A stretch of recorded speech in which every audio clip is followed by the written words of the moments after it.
Hydro electricity and investment and development कम्पनीको अलिकति market analysis गर्दाखेरि चाहिँ हाम्रो एन्टायर टिमले फन्डामेन्टली र टेक्निकल्ली एनालाइसिस गर्यो र यो कन्क्लुजनमा पुग्यो कि अहिलेको मार्केटको सिचुएसन हेर्दाखेरि चाहिँ सप्लायर्सको दबदबा अलि बढी देखिएको छ बायर्स भन्दा।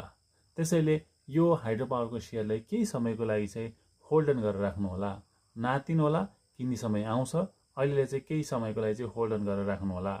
यसै गरी LEO लिबर्टी एनर्जी कम्पनी, यसको पनि अलिकति मार्केटमा त्यस्तै हल्ला भएको कारणले गर्दा यसमा चाहिँ आत्तिनुपर्ने केही पनि कुरा छैन।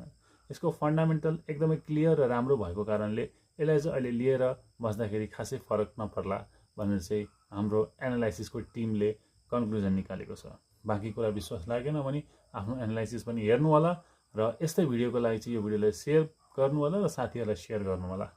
अनि कहिले किन्ने, कहिले बेच्ने र कसरी एनालाइसिस गर्ने भन्ने इन्फर्मेसनको लागि चाहिँ हाम्रो भिडियोहरू हेर्दै गर्नु होला। हस् त, धन्यवाद।